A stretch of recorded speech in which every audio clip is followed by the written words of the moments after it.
Dr. Manuel Gil Antón, licenciado en Filosofía por la Universidad Iberoamericana, maestro en Ciencias, con especialidad en Sociología por la Facultad Latinoamericana de Ciencias Sociales, sede México, y doctor en Metodologías y Teoría de la Ciencia.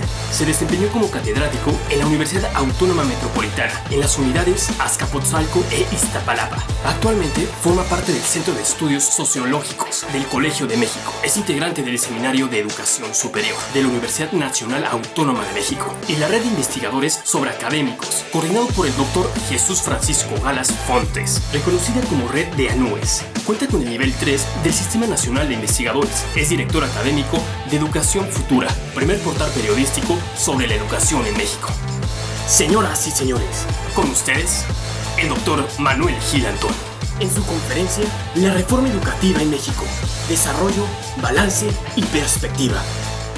Nos encontramos con el doctor Manuel Gil Antón después de haber dictado su conferencia magistral La Reforma Educativa en México, Desarrollo, Balance y Perspectivas, dentro de la 9ª edición del Congreso Internacional Educativo Multidisciplinario 2017. Pues doctor, antes que nada un agradecimiento por este espacio que nos brinda. Para esto nos va a funcionar, nos va a servir mucho para nuestra memoria digital de lo que es todo el Congreso. Y igualmente felicitarlo por esta magnífica ponencia que pues a bien a todos nos fue muy placentera, nos fue muy agradable, y unos cuestionamientos que tendría yo a bien hacerle es si esta reforma educativa, que más bien se plasma en lo administrativo y lo político, ¿cómo le podríamos entonces llamar a lo que oficialmente llaman reforma educativa? A mí me parece que hubiese sido más claro si se hubiera hecho algo que era muy importante, que era reformar el sistema de la administración escolar. Es decir, si nos damos cuenta, lo que se hizo fue un censo. Es una vergüenza que 12 años del siglo XXI, pasados 12 años del siglo XXI, México no supiera cuántos profesores y cuántas escuelas había. Es todo un indicador de lo que ha significado para estos gobiernos la educación. Y yo creo que había muchas cosas que había que arreglar. Había mucha corrupción, no sé si la sigue habiendo, ojalá no, en términos de la asignación de plazas, en términos de digamos, no asignar las plazas a quien estuviese capacitado, sino al que tuviese mejores conocidos, etc., ¿no? Entonces, yo creo que eso era indispensable, porque el vínculo político entre la federación, los estados y el sindicato, ya sea la coordinadora en los estados donde está y las cúpulas sindicales, siempre me referiré a eso, no a los profesores, esos pactos habían generado situaciones indeseables para el desarrollo educativo. Pero, digamos, eso era necesario, pero es distinto y confunde mucho, digamos, la reorganización administrativa de la gestión del sistema a una reforma educativa que implique tener un nuevo modelo educativo. ¿Cuál es la gran deuda entonces de esta reforma llamada educativa y que se centró mucho en lo administrativo y lo político? Que al llamarla educativa nos hizo perder una oportunidad de pensar realmente en la urgencia de la transformación, digamos, del proceso educativo central, que es el proceso de enseñanza-aprendizaje, ¿no? Y nos impidió pensar en él durante casi 6 años, porque no fue su objetivo. Entonces, tengo la impresión de que habría que recuperar, hay una frase que me gusta mucho y que la usan varios de mis colegas: hay que reformar la reforma. Y no hay problema. O sea, si los gobernantes no fuesen tan altivos y altaneros muchas veces, bueno, vamos a reformar la reforma, rescatemos las partes que son acertadas, por ejemplo, regular, con transparencia, la asignación de plazas. Ahora, ¿no? Regulemos los procedimientos de ingreso, perfecto. Pero también reformemos la parte punitiva de la evaluación, por ejemplo. Una evaluación que castiga es una evaluación que nos sirve, porque para evitar el castigo, como perrito de Pavlov, sabemos cuál es el estímulo y lo rechazamos.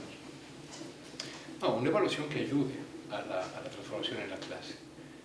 Entonces, digamos, en síntesis, pensaría que hay que reformar la reforma para rescatar lo que tiene de positivo y dotarla de contenido pedagógico. Pero, ¿cómo hacer esto factible, posible, teniendo el peso político de una parte de la balanza contra lo que llamamos, y estamos conscientes de que son los principales actores, como son los docentes y los educandos? ¿Cómo sopesar ahí, cómo eliminar todo ese gran peso que significa la clase política, que ellos, pues vemos en muchos casos, quieren ser los protagonistas, cuando los protagonistas pues son los otros actores? ¿Qué hacer ahí para tener esa reforma? Sí, mi impresión es que la presente administración va a conformarse con una reforma que parezca reforma. El lunes 13 de marzo de este año 2017, en una gran ceremonia, se va a presentar el nuevo modelo educativo. ¿Qué tiene de nuevo el modelo educativo que sabemos que se va a presentar? Pues que va a decir de nuevo, no es nuevo, va a decir de nuevo lo mismo, que necesitamos aprender, necesitamos aprender a pensar, aprender a valorar, etc. Y, digamos, me parece que esta administración lo que va a sostener que se revisó la reforma. Sin embargo, ya nos contaminó, ya nos contagió esta reforma, a pesar de ella, de la necesidad del cambio educativo. Entonces yo pienso que, no sé si en la siguiente administración, y no sé porque no sabemos quién llegue ni nada, ¿no? Pero yo creo que el gran reto que yo encuentro es, necesitamos que ese actor, sobre todo el magisterio, se agrupe no como sindicato, sino como un cuerpo profesional que haga propuestas. Hemos confundido al magisterio con el sindicato. No, las cúpulas sindicales tienen toda su burocracia. El magisterio es muchísimo más amplio. Bueno, pero ese magisterio mexicano a mí me parece... Es más amplio y menos tomado en cuenta. Por supuesto. Y ese yo creo que debería de generar organizaciones de especialistas en la enseñanza y desde ahí salir con propuestas. En otras palabras, me parece que para que podamos tener una reforma educativa lo que necesitamos es zafarnos de las garras de la burocracia sindical y de la burocracia estatal y federal educativa para horizontalmente permitir que los profesores hagan propuestas. Poco a poco va a ocurrir y sobre todo ya está ocurriendo. Es impresionante ver la calidad que hay en el sistema educativo, junto con barbaridades. Miles de profesores que dictan, que llegan tarde, que no hacen bien su trabajo, por supuesto. También los hay abogados, dentistas. La proporción de gandules en cada gremio es parecida. Pero me parece que hay que rescatar esas buenas prácticas, hay que conversar sobre ellas y creo ser más modesto, yo le diría, profesor. Es decir, a ver, vamos a ensayar este tipo de proyecto educativo en Mazatlán. Y nos vamos a comprometer a que después de 2 años de preescolar y 6 de primaria, los niños que egresen sean muy buenos lectores, escriban bien, razonen muy bien, resuelvan problemas matemáticos. ¿Cómo le vamos a hacer? Déjenos organizarnos, confíen en nosotros. Y si después, a los 6 años, no logramos eso, córranos, pero déjenos trabajar. Sí. No tenemos que medirle la panza a los niños para ver cómo están de gorditos, todos andamos con sobrepeso. No tenemos por qué medir cuántas palabras por minuto leen todos los días o todas las semanas, ¿no? Entonces, a mí me parece que por ahí va. Ya se requiere una medida que trascienda, ¿no? Así es. Y yo creo que ellos podrían ser. Consideramos que las personalidades que están dentro del INE, del Consejo Directivo, pues son unas personas de calidad moral intachable. Entonces, pues, ¿a quién más vamos a esperar que venga? ¿A quién más vamos a esperar para que nos pueda dar más una realidad, o se le pueda decir a la autoridad, señores, ustedes de esta manera y de esta manera, de esta manera, ¿no? Igual al magisterio, ¿no? Señores, ustedes conduzcanse de esta manera, de esta manera, de esta manera.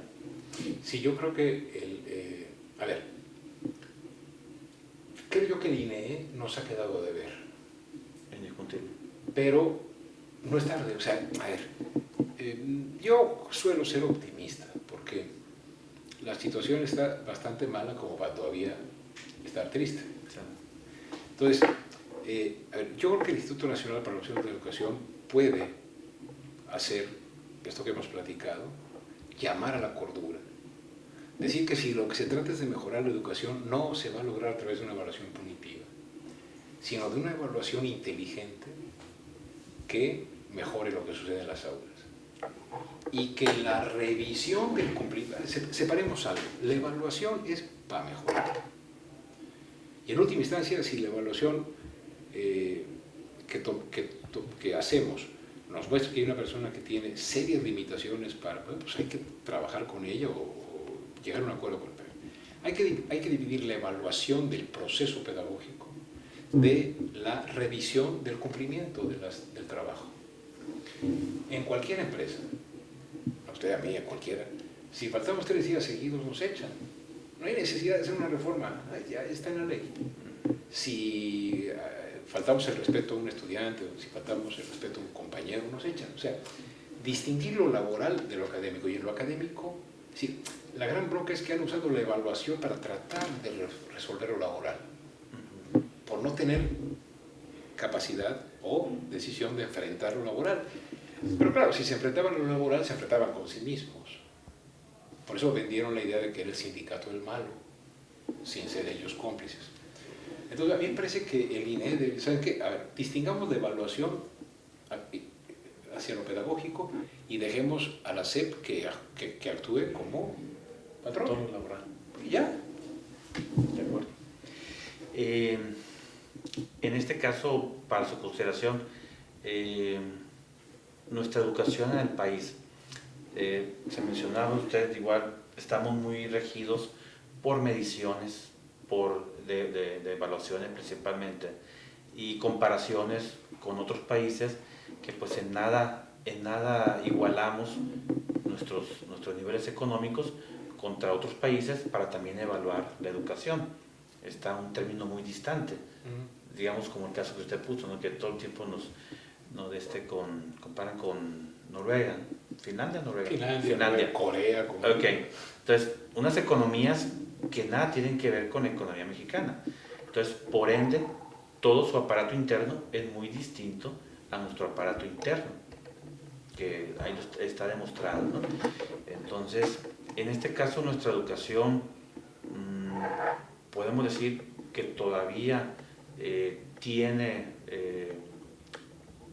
muchas o vastas esperanzas, o estaremos de igual manera siendo hasta cierto particular sometidos o viendo la educación como un simple carácter de un programa más social o una secretaría que está cada 6 años pues volviendo a nuevas prácticas, nuevos modelos, o buscando ser ellos el momento de ser los protagonistas. ¿Qué nos espera en este futuro inmediato a la educación en México? Me parece que el dilema que tenemos que enfrentar es el siguiente.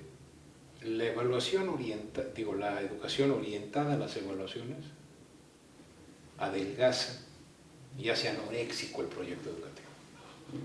Lo mata, lo hace en clínica.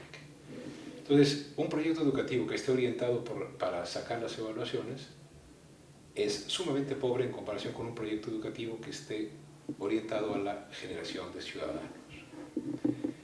Eso va a decir el gobierno el próximo lunes, vamos a construir ciudadanos, etc., ¿no? Bueno, está bien. Y del dicho al hecho, pues hay mucho trecho. Este proyecto requiere una gran base social de apoyo. Toda la inteligencia del país metida ahí, y por inteligencia del país digo muchísimos, básicamente los profesores de básica y primaria que tienen muchos años y que se la han jugado y que le saben al oficio. Enseñar, nadie enseña nada. Enseñar es yo saco esto y mire, esto es enseñar. No, solo aprende el que aprende.